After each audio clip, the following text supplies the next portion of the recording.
ইয়া রাব্বাল আলামিন আল্লাহ, প্রবাসে যারা আছে, বিদেশে যারা, মা বাবার কথা মনে পড়লে, কলিজার টুকরা সন্তানদের কথা মনে পড়লে দরজা লাগায়া রুমের মধ্যে বসে বসে কাঁদে।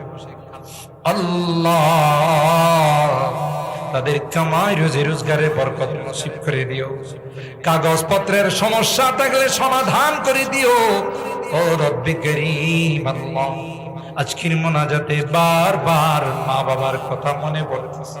জানি না কার মা না কার বাবা।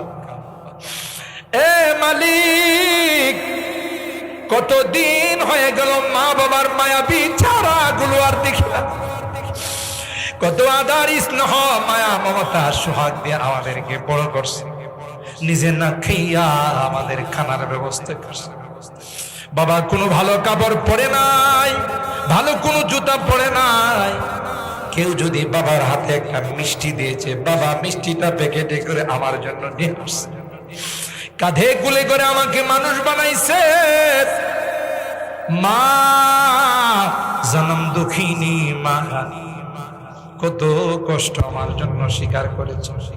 কনসেপ্ট করার সাথে সাথে মা কোনো কিছু খাইতে পারে নাই, যা খাইতো সবগুলো মার বমি হয়ে যায়। আল্লাহ, মাটা দেখতে কত সুন্দরী ছিলেন, আমার জন্য মাটা কঙ্কাল হয়ে গেছে। হাঁটি হাঁটি আস্তে আস্তে মার পেটে বড় হতে লাগলাম। আল্লাহ, মা স্বাভাবিক চলাফেরা করতে পারে না, মা বসে যায়, শুয়ে যায়। আল্লাহ আল্লাহ, প্রসব ব্যথা যখন শুরু হয়ে গেল, আমার মা সবার কাছ থেকে বিদায়।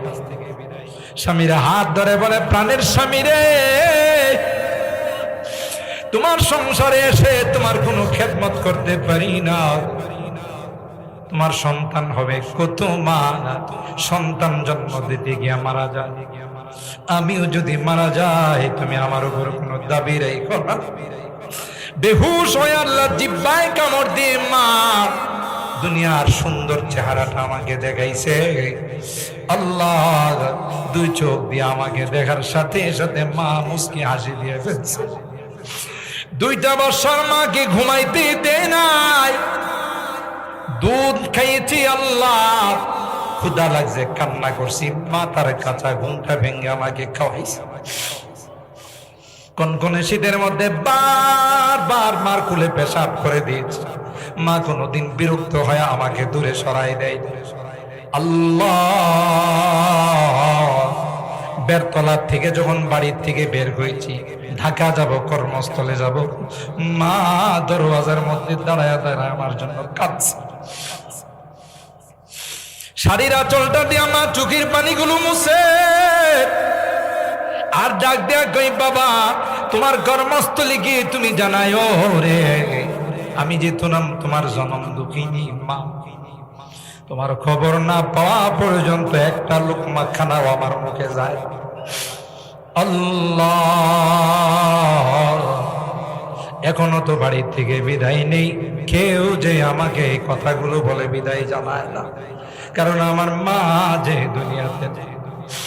বাড়িতে ফিরতে দেরি হলে মা ডাক দেওয়ার সাথে সাথে দরওয়াজাটা খুলে দিত।